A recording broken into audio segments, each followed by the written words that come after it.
friends. I'm your host, Erin Port, and welcome to the Simple Purposeful Living podcast. Life can be overwhelming and busy, so once a week, I invite you to join me, and together we will make simple tweaks to uncomplicate the hard parts of our life so we can spend more time doing what we love. Welcome back, friends. It's so good to be with you all again.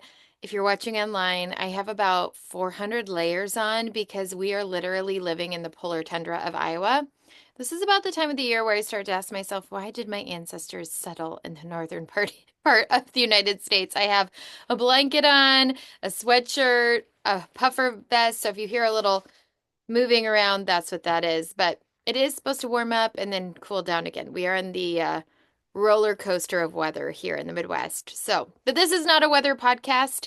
This is a podcast all about simplifying your life. And this week we're going to talk about something that has really been on my mind and heart lately, because January is one of those months where decluttering is on everybody's mind. It's because after the holidays, the clutter feels incredibly suffocating. We have all the Christmas decor, and then we have all the new gifts that we need to find homes for. You know, the countertops are full, little corners of our spaces have little piles of gifts that we don't know what to do with. And it just starts to feel suffocating, especially since many of us, it's cold where we live, so we're inside with all of our people, and it's just a lot, right? But the thing is, what I'm seeing a lot of these days, it's like these 30 days of decluttering or 30 bags of decluttering or whatever it is. And I think that's great. But my big question is, how do you declutter your home and keep it that way for good? Because I think a lot of us want to know the answer to that question, because if you've spent time decluttering 30 bags in your home, or you spent and invested 30 days to declutter your home, my guess is you don't want to really have to do that all the time. That just feels exhausting and like a lot of work. So we have to actually start with understanding the shift in our culture. We have more stuff than ever. I accompanied Lucille on a field trip this fall. We went to Living History Farms, which is basically a historical, educational farm town and farmstead. And they have docents that act out the parts of the different townspeople. And it was super fascinating to me to just listen to what life was like 100 to 120 years ago. At the turn of the century in the 1900s, which is one area of the farmstead, there was a furniture maker. And what I found really interesting was the only thing that he made new very often was coffins. A little morbid, but true. The bulk share, I asked him the question, I said, how often do you sell new furniture at the turn of the century? He said, rarely. He said most of his work was revolving around fixing furniture. People bought something for their house, and that was it. They just used it, right? And same with their clothing. Their closets were super shallow. Instead of a bar, there were just pegs, because literally even the wealthiest family in town, by all intents and purposes, would have been millionaires today, but 120 years ago, right?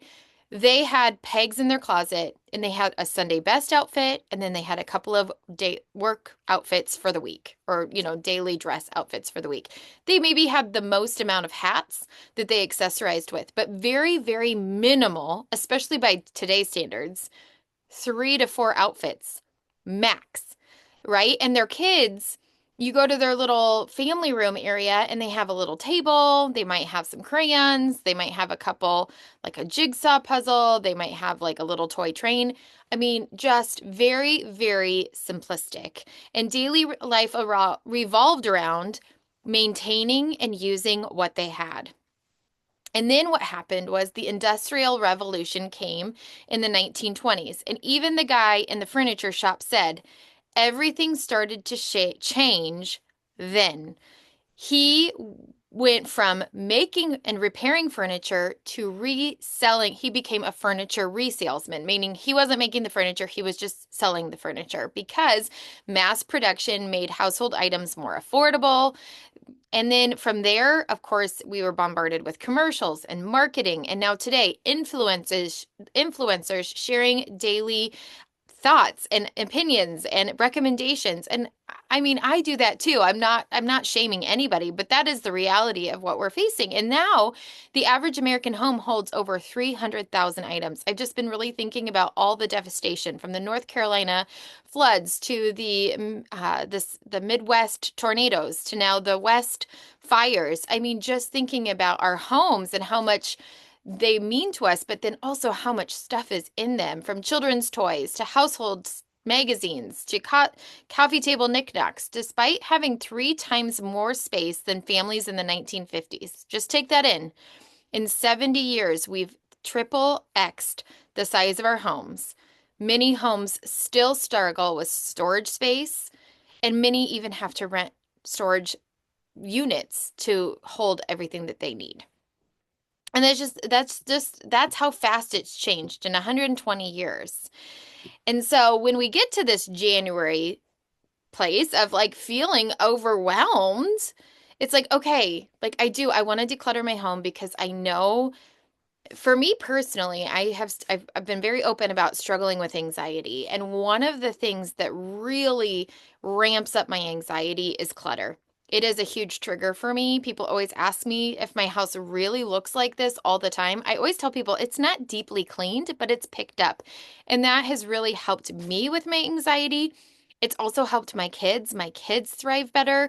So personally, I really understand the effect clutter can have. And we all have different thresholds, right? It wouldn't be smart of me to say, well, everybody needs to do it my way because not everybody has the same threshold, right? I can go to a friend's house and that doesn't bother them, right? And when I'm at other people's houses, it doesn't bother me, but living in my own home, that clutter does. But here's okay, so we have the shift of where we've come from, right?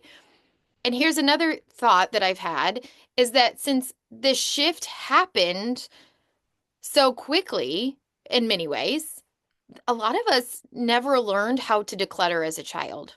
Your mom and dad might have taught you how to clean a toilet or make toast, but decluttering, I don't remember growing up really decluttering or my mom decluttering. Like I don't remember that as much, but it's something that is a learned skill. I think people think like you're either a declutterer or you're not. But just like with cleaning, decluttering is a learned skill. And also, it's not just a one and done task. And we're going to get to that. I'm getting ahead of myself. Okay, so to get out of this cycle of like purging in January and then doing it all over again the next year, because that sounds exhausting, we need to break the buy and purge cycle. And I love to use this analogy. I was on live TV last week, and right before we went on, I asked Megan, the host, I said, can I talk about bodily functions on live TV? And she said yes. And since it's my podcast, I'm going to share this as well. It's actually in my book that's going to launch in a little while. Right now, we'll see if it makes it through the editing process. But I equate decluttering like pooping. I said it, pooping. And here's why. If you have ever been constipated, meaning you have not pooped in a day, 2, a week, whatever it is, you know how uncomfortable you become when you don't go to the bathroom, when you don't go number 2. You get bloated, you just start to feel icky, right? It's the same with our houses.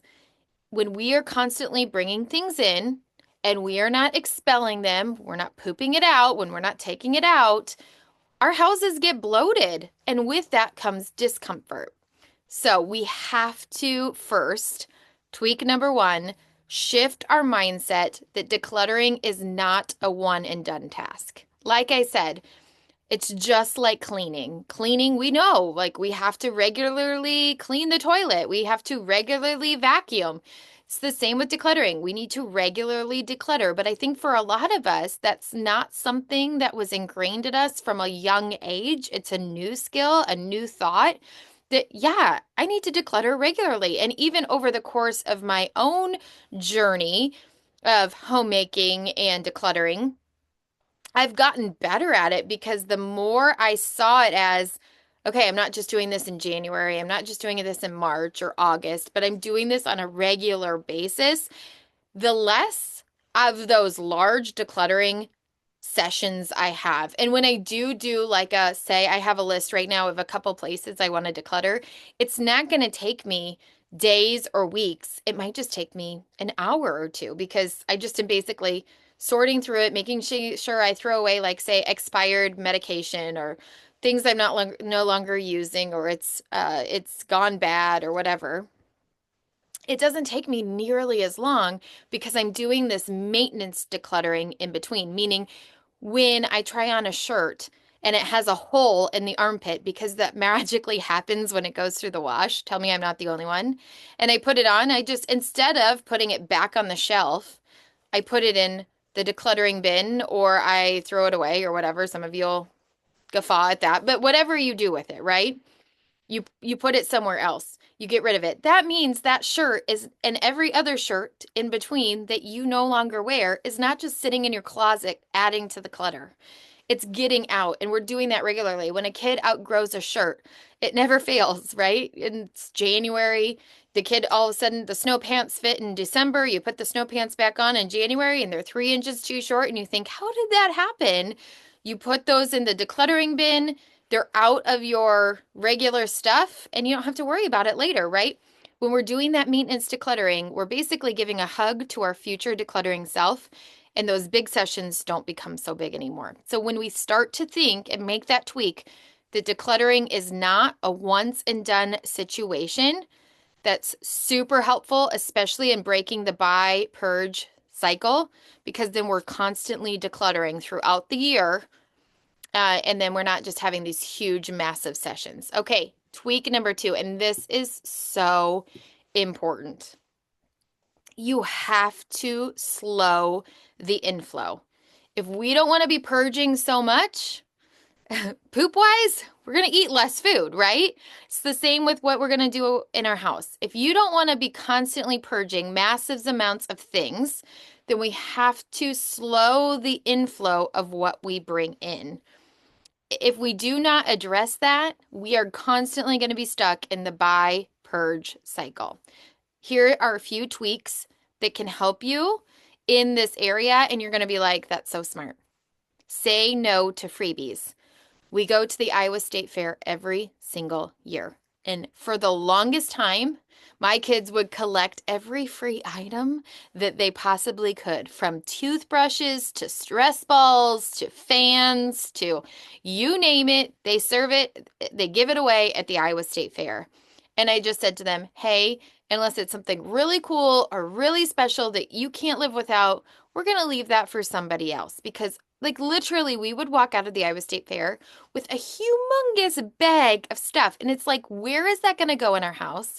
Is that going to serve a purpose? Free items seem tempting. We go to the Iowa State game every fall. They always hand out free water bottles. They melt in the dishwasher. I don't take them anymore. I leave them for other people. We don't need them because oftentimes, like I said, it melts in the dishwasher. Then I have a warped water bottle that we never use that just sits in our water bottle basket that takes up room and makes it harder to get all the other water bottles out.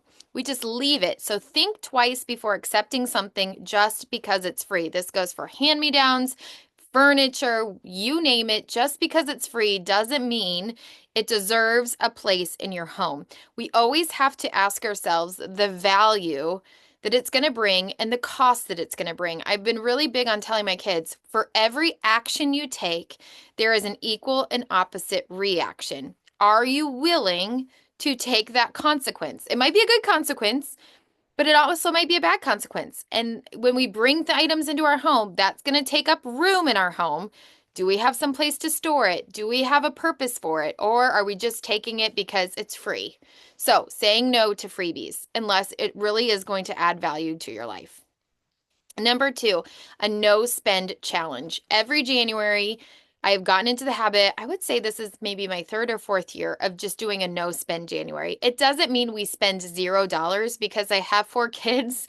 And like I said, somebody miraculously grows out of a pair of shoes or bursts through a pair of shoes. Just the other day, Sola needed a black belt for show choir. So we're still buying things, but this no spend challenge is like a hard reset for me in my mind after December, where you're literally hitting buy now for gifts constant and you're just in a habit. And here's the thing. When we get in habits, it just continues, right? Until we do a hard reset and say that's no longer the habit we're going to make. And so a no spend challenge just helps us to restart those habits and say, we're going to just take a break. It doesn't even have to be for a month. It could be a week or 2 weeks. But for us, that really helps us just to say, we're not going to buy anything um, without really thinking about it and put it in the cart. And if at the end of January we still need it, we can grab it. And I'll talk a little bit about mindful buying for like even my work right now because it's not no spend for simple purpose living, and I'll explain that in a minute. But no spend challenges are really helpful. Another thing that's been really helpful for me is to avoid trigger spots. When I was first staying home, I remember I'd go to Target. That would be like an outing for us. We go to the library one day, we go to Mops one day, we go to Target one day, and we'd get a soft pretzel and we'd peruse, and it was glorious. But I liked the dollar spot, and I bought a lot of little things at the dollar spot. And so finally one day I was like, I have to avoid that spot. I have to avoid the dollar spot at Target. Especially when we were going through our adoption. Our adoption experience really was transformational in helping me get a handle on our finances because for the first time in our life, we weren't just saving for retirement. We were saving for a very tangible short-term goal, which was to bring our son home. And that was very motivating to me. And so I really got into some really good habits because I actually had something that was highly motivating, as you can imagine. But I stopped going to Target regularly. I just had gotten in the habit, right? It was fun, but it was kind of expensive fun. And so now when we go to Target, sometimes I'll just do a pickup order. I don't even go in because if I don't see it, I don't know that I need it, right? And I love going to Target just like the rest of you and perusing. And sometimes I still do with my daughter. We'll go together because she loves to peruse at Target, and it's a fun mother-daughter outing. But if I need something and I don't have to go in, Target pickup, that's great. Target shipping, that's great. Just avoiding places that if I don't have the money to spend, don't even go. Don't even go because it's a lot harder for self-control if we go and then have to say no. If we don't see it, we don't know we need it, and then we just can be done, okay? And last but not least, practice mindful buying. I have gotten to be a firm proponent of this, that we let things sit in our cart for at least 24 hours and bigger purchases up to 7 days. So that we can really think about, is this just an impulse buy? Do I just want the dopamine hit? Because science reminds us, just like picking up our phone and seeing the likes on a post, that's a dopamine hit. Another dopamine hit is when we buy something, we get a little bit of a rush, right? Like, oh, a good deal, or oh, I've been really wanting this. But here's something even my kids have figured out, that they've saved. They buy the thing, and then literally they get the item, and within a day, they're on to the next thing. Like that dopamine hit is so short-lived that we have to really ask ourselves, is this something I need? Or is this something I just impulsively want because everybody else has it or the influencer says it's super cute, right? And again, I'm not saying that you shouldn't get those things. Just be mindful about it, right? Like, oh, she said that these running shoes are great. I need a new pair of running shoes. Great. Use the word of mouth recommendation and grab them. But ask yourself, do I need it? Again, remember I talked about that cost. Where is it going to go? Where are you going to house that item? Because we know clutter adds up sometimes because it just doesn't have a place to go. So where is it going to live in your house? And here's another one. Can I borrow or repurpose it? I had a huge aha last week when Quincy got pneumonia and we needed to get a nebulizer. And we are such an independent culture. And here's why I say that. We went to Walgreens and they're like, hey, we are sold out of nebulizers. And I had a panic moment. It did not even dawn on me until 2 or 3 hours later when we called around to all of the pharmacies in town. We called everywhere. Nobody was going to be able to get a nebulizer to us. Amazon wasn't going to be able to get a nebulizer to us at least for 24 hours. It wasn't until then that I thought to myself, I wonder if somebody has one I can borrow. It is so not in our nature. We are just so quick to push by and get that thing rather than like, oh, it's I only need it for a week. Like Quincy has pneumonia. He doesn't need a nebulizer regularly. Can I borrow it? And sure enough, not one, not two, like seven of my friends, basically everybody in the world except for us has a nebulizer.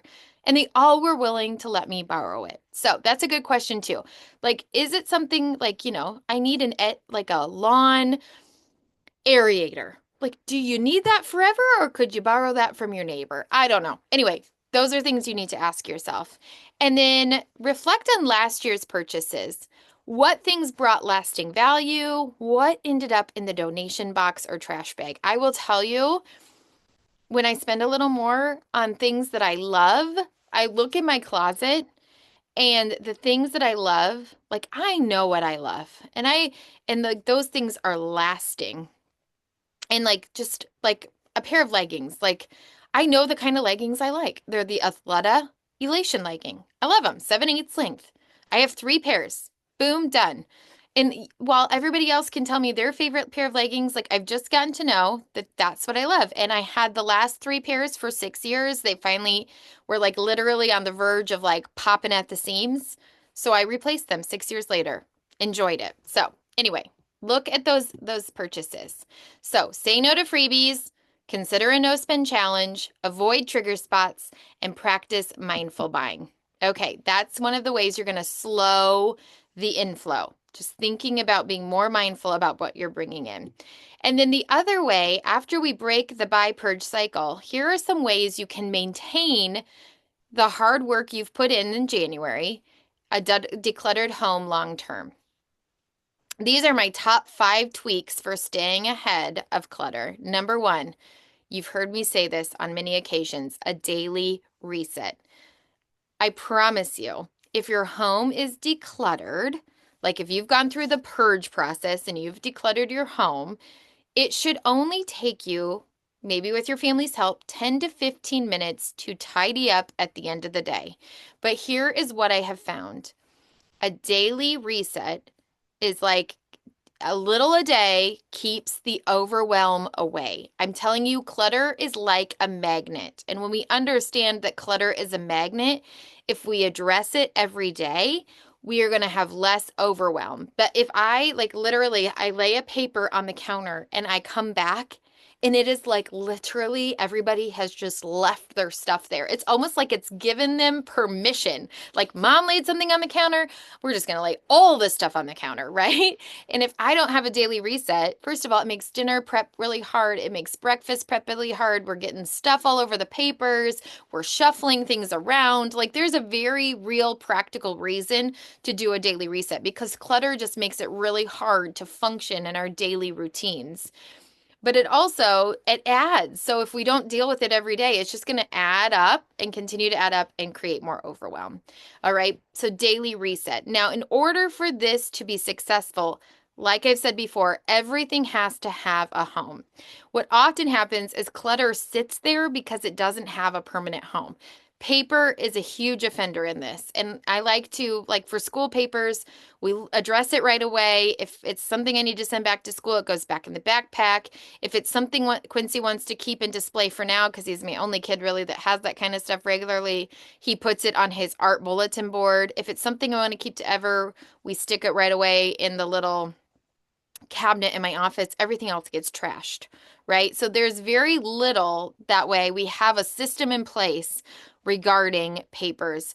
I do leave papers that Scott needs to look at on the tabletop. But again, we're addressing it daily, so he's looking at it. If he needs to deal with it, he takes it with him. If we're ready to purge it, we can shred it and we're done with it. Daily reset. Number 2 tweak. This is like if you do nothing else after this podcast, doing this one thing is going to simplify maintenance decluttering for you. Go out to your garage, and if you still have an Amazon box or a shipping box, write donate on it and put it somewhere where it's easily accessible but sort of out of sight so that your family isn't going back through and picking things out because my kids can do that. But then as you're like going about your day, say you're in the kitchen and you're like, I don't know why I have 3 spatulas.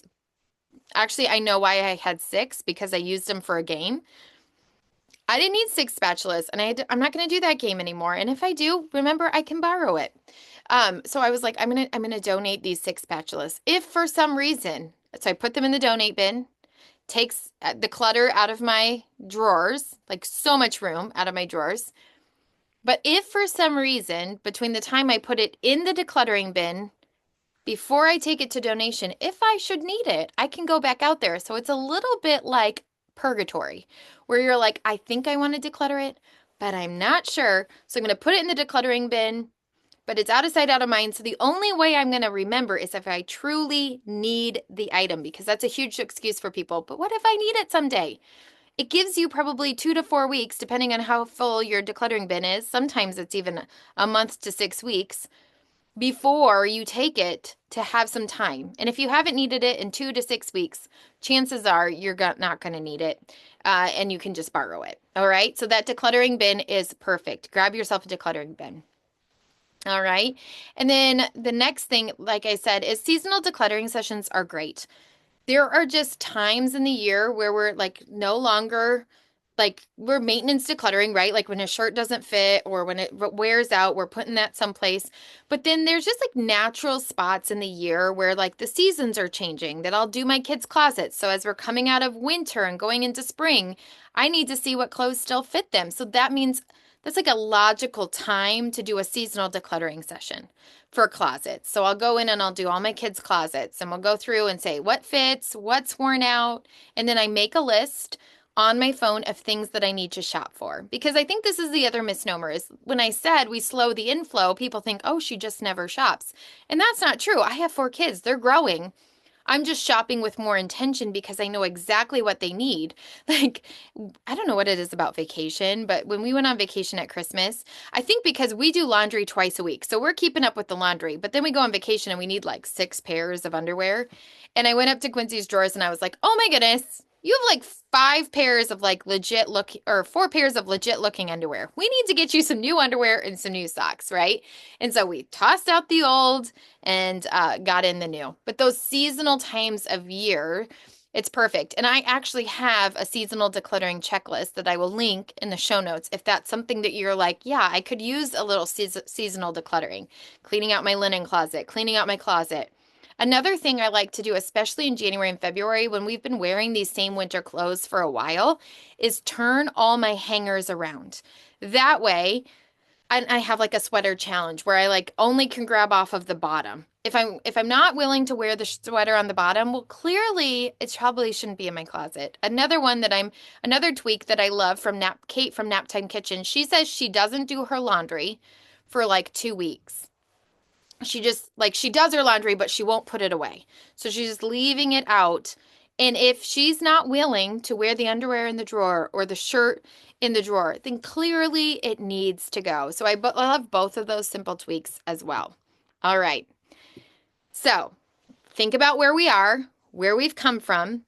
Break that buy purge cycle by changing your mindset that decluttering doesn't just happen once a year. It is an ongoing cycle. And then remember to slow the inflow. So we're not just excessively decluttering all the time. We have to slow what's coming in so we slow what's coming out. If we don't slow what's coming in and stop what's going out, well, we know that's like constipation. And remember, nobody likes to be constipated. All right. It's not that I never shop, but I'm way more intentional about what I need, what our home needs. And honestly, I've gotten to the point in my life where I find tremendous satisfaction in using something to completion. Like a couple of years ago, our sheets got a big old hole in them, right? It just happens. We used them, and it was satisfying to be like, we wore those sheets out to completion. Yes, that felt so good, right? Decluttering your home and keeping it that way doesn't happen overnight, but the effort is worth it. By slowing the inflow, creating routines for outgoing clutter, and finding healthier alternatives to that dopamine rush of shopping, we can create a home that feels lighter and more organized and truly supports our mental health and time management. Remember, less stuff doesn't just mean less clutter. It means more time for the people and activities we love.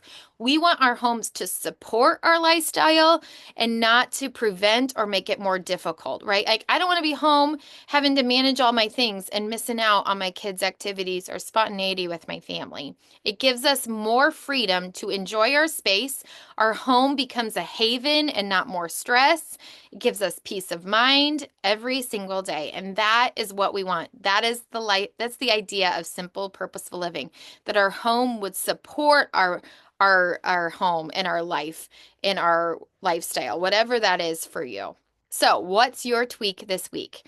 Maybe it's doing a 10 to 15 minute daily reset, getting into the habit of that. Just make it happen right after dinner so your mornings are stress-free. Maybe it's grabbing a box and starting a donation bin so you can just regularly declutter. Remember, small tweaks done consistently lead to significant results. I hope that this helps you to be able to declutter your home, and not just for a little bit, but keep it that way for good. All right, friends, if you ever have any questions, or you like something, or you want to share something that you thought of or were inspired by, or you have a question you'd love to address on the podcast, I am all ears. You can always email me at erin@simplepurposefullliving.com. I thank you every week for tuning in and letting me play a very small role in helping you simplify your life on purpose. Because remember, a tiny tweak can make all the difference. You don't need a life overhaul. All right, friends, I'll see you right back here next week. If you liked this episode, it would mean so much if you'd share it with a friend or leave a quick rating and review so others can find our show. Until next time, you can find me at Simple Purposeful Living on Instagram and Facebook.